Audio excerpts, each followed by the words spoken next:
Not a matter of if, but when crisis will rock your world. I'm Rashini Rajkumar, crisis strategist, licensed attorney, and host of The Crisis Files. In each case file, we explore hot topics and meet inspirational people dealing courageously with crisis. The woman you are about to meet shouldn't really be here. After getting diagnosed with a tangerine-sized brain tumor her sophomore year of college, things looked grim. Initial scan results showed Gwen Kelly had stage 4 astrocytoma. 30 days of radiation and 12 months of chemo pills followed. That was about 3 years ago. Gwen is here for the case file I call Defying the Odds. Gwen, you say each brain tumor is different. Your recovery turned you into an advocate for others. Before we get into that advocacy, what are they saying about your current situation?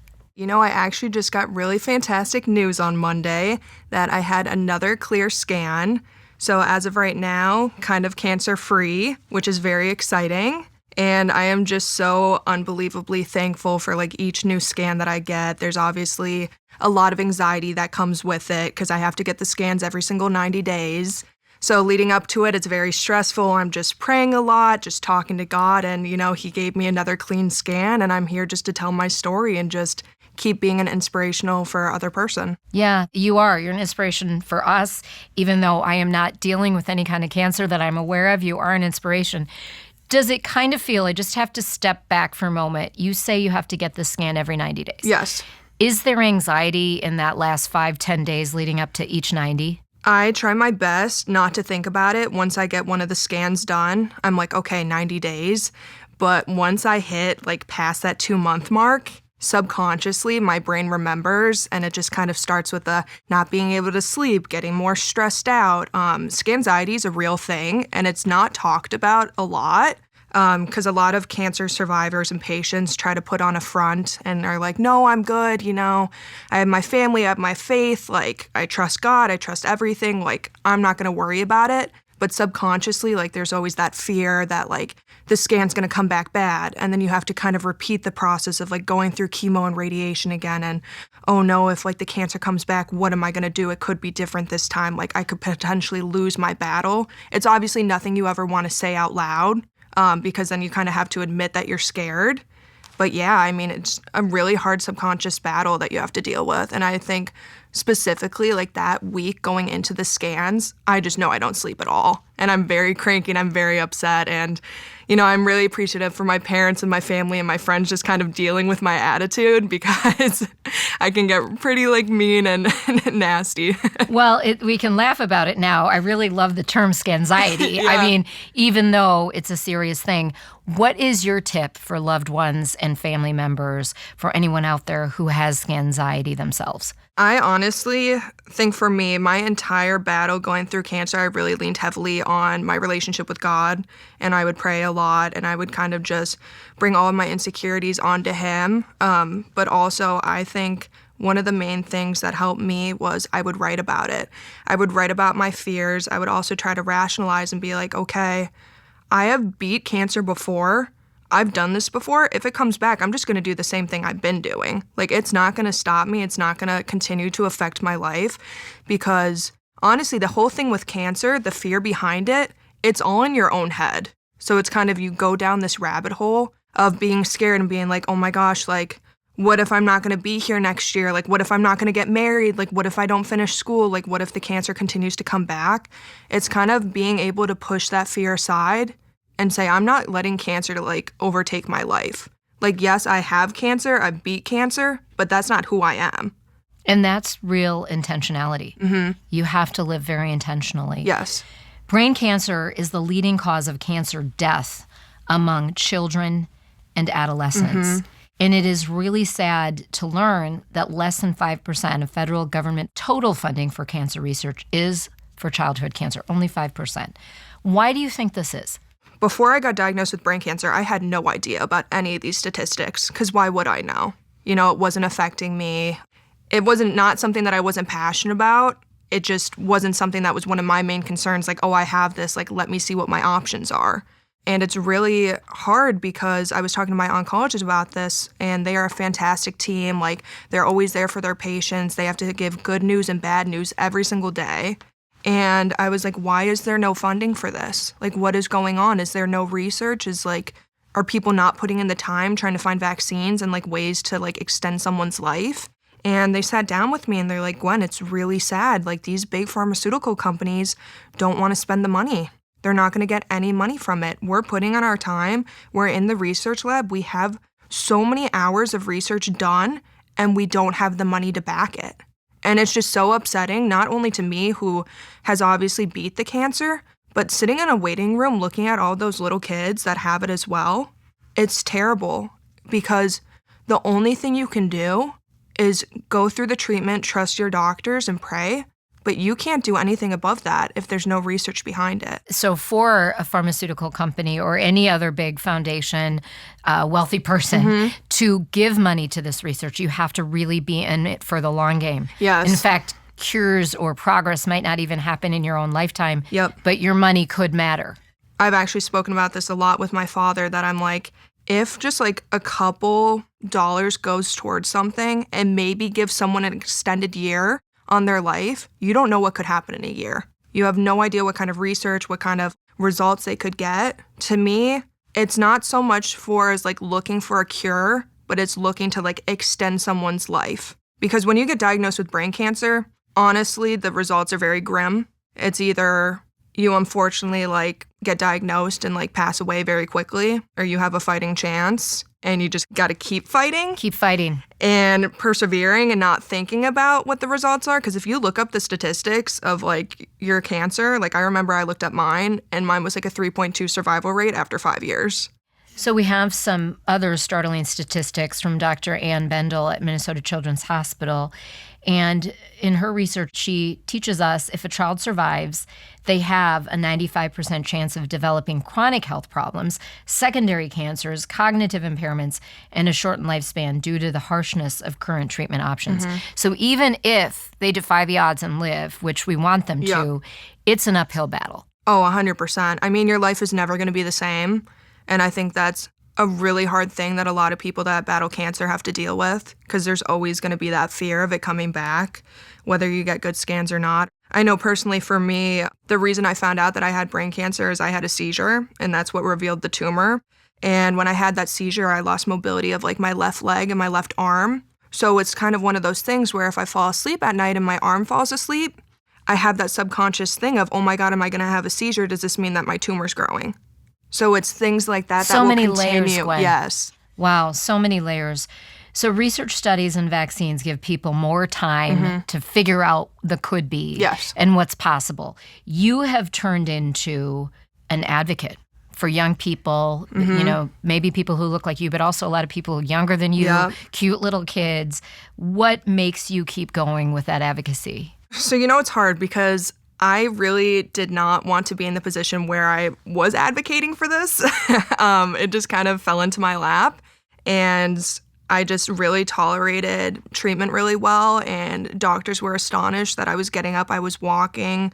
I had finished school early, a semester early. I continued school. I was going to the gym every single day. I was working out and I was still working. And I just really took cancer as it's just going to be on the side. Like I have it, but I'm going to pretend like I don't have it. Or kind of like its own part-time job. It's like its own part-time job. Like I wouldn't introduce myself as, hi, my name's Gwen and I have cancer. Like most of the people in my life that I would meet had no idea that I was sick. And you don't look like you're sick, whatever that means. Yes. You look very healthy. Yes, thank you. I guess that also begs the question about just overall good health habits. If you were, you know, smoking a pack of cigarettes a day, drinking a bunch of Mountain Dews, and throwing back martinis, we wouldn't be looking at the same Gwen, right? You really are trying to live a healthy lifestyle. You have to just get mentally and physically healthy. And I think everyone needs to do that in their life regardless if they're diagnosed with cancer or not. But most importantly to me, the reason why I wanted to advocate for other kids is when I got diagnosed, I did the research of trying to find someone my age that was going through the same things. Because I know a lot of close people in my life that have cancer, but not specifically brain cancer, but they're like 45 and up, married with kids. I was 19 years old, just focusing on finishing finals, like, oh, who's my next boyfriend gonna be? Not married with kids. Like, I was like, I haven't even started that part of my life yet. So I just wanted to like be there for someone that could relate to like the same age demographic, because I know it's like your life is being flipped upside down. You're just trying to figure out who you are as a person. And then all of a sudden you're stuck with this, oh, I have cancer. Like now someone's going to see you as like a cancer survivor or someone with cancer. That perspective, I'm sure, helps in the work you do for Brain Cancer Research Alliance. What are some of the conversations like when you have them with young people that are afflicted? Yep. I have been so grateful that so many people have heard my story, that when someone finds out, just like a mutual friend or like a friend of a daughter or something gets diagnosed with cancer, they have actually like asked me to reach out to these like young women and men. And it has just been so amazing because I know exactly what they're looking for. They're not looking for the, hey, I had this is how you're going to feel, X, Y, and Z. You don't want to hear that. Like, we don't have the same cancer. It's so nice that people do that, but we don't have the same cancer. We're not the same age. We're not living the same circumstances right now. Like, I really don't want to hear that from you. So having the experience, being able to talk to these like younger kids, they're like, thank you. Like, you're not pitying me. You're not looking at me like I have like this big thing that says like I have cancer on my forehead. Right. So like you're pity treating is me not like wanted. Yes, you are not wanting pity. Major empathy at all. And maybe just listening, it sounds like. You honestly just want listening. You don't want someone to tell you how to feel. Or like, hey, maybe you should eat more blueberries because I heard that doesn't cause cancer. You know how many people brought me kombucha? I'm not joking. Do you hate it or do you still like it? Oh, no, I never drank it. I was like, are you kidding me? Like, people are like, oh, here's these things that like aren't going to give you cancer. And I'm like, well, a little too late. Like, well, you know, I love that you have a sense of humor about this. What is your advice for people sitting in your situation, fighting some kind of cancer, as well as the families? Because I'm a big proponent of good sense of humor, laughing at ourselves, laughing at things in the world. But that's not always easy for people. No, you know it's not. And for me, I have always had some like type of dark humor a little bit, just as a coping mechanism. So I use dark humor a lot, and I still kind of do when I have like anxiety and everything. So my parents had to get adjusted to it because they're kind of like, what are you saying? Because it kind of has everyone in like in the room like turn their heads when they hear it. But honestly, like my main advice that I give to everyone is there's going to be some really bad days. And I say this all the time where I sat on the floor in my bathroom and just cried. Because you just have those days, and I would just get up and I'd be like, okay, I had my 15 minutes of crying. I'm going to stop feeling bad for myself now. But it was probably good to get it out. It was good to get it out. You have to get it out. Because if you don't talk about it or express it in some shape or way, you're just going to be miserable, and it's going to be miserable for everyone around you. So your advocacy has taken you to different parts of the United States. What can people out there who aren't dealing with a cancer journey, and I think most every one of us has been touched by it, whether it's a loved one or ourselves, what is your advice to people who really don't sit in the shoes of someone with cancer and don't sit in the shoes of a family member, yet they want to be a nice person. They want to be kind. They don't want to be aloof. I would honestly say that it's really important to try to get involved in something. I think being diagnosed with cancer myself, prior to that, I don't think I would have been as involved with trying to like find research and raise dollars and kind of help people and give advice. I think you need to try to find something that you're passionate about, because like you said, everyone has some type of family member, someone associated that has some sort of cancer. I think you need to find something that you're passionate about with that and just get research and just learn. And, you know, I do think it's really important to try to donate some money towards any type of cancer cause, because $1 can make a difference. Because like I said, these big pharmaceutical companies don't want to waste their money. So if the average person can just try to donate something, you can expand someone's maybe a day, a month, a year. And move some of the research along. Because it sounds like, I guess I hadn't really thought of that perspective, that the research is out there. Yes. But the researchers need the funding to get it to the next level or get it to testing, trials, whatever the next step is. Yeah, so people have been able to put in the work on the research. They're just waiting on the dollars. So it's like looking from a perspective of, hey, I don't have cancer, but I can help. I can't do the research. I'm not that smart.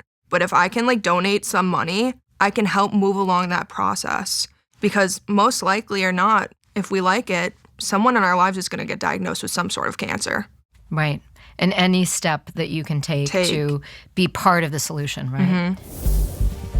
Wow, Gwen, continued good health. To learn more, go to braincancerresearchalliance.org, and we definitely encourage you to donate because that's the bottom line best thing you can do. Obviously, getting out there helps, but making those donations really, really key, as Gwen has so beautifully articulated today.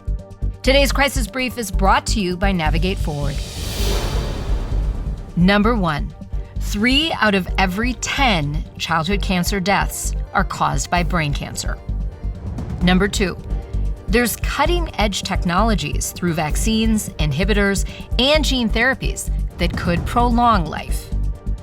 Number 3, donations matter. Donate to a cancer research cause of your choice or braincancerresearchalliance.org. Navigate Forward helps executives discover what inspires them. Since 2008, Navigate Forward is the trusted source when companies and individuals navigate career transition, seek corporate board service, or plan a fulfilling retirement chapter. Learn more at navigateforward.com. Follow us on YouTube and Instagram at The Crisis Files. Rate, review, and subscribe to The Crisis Files on your platform of choice. Check out our website, thecrisisfiles.com, to catch up on all case files and to share ideas for future ones.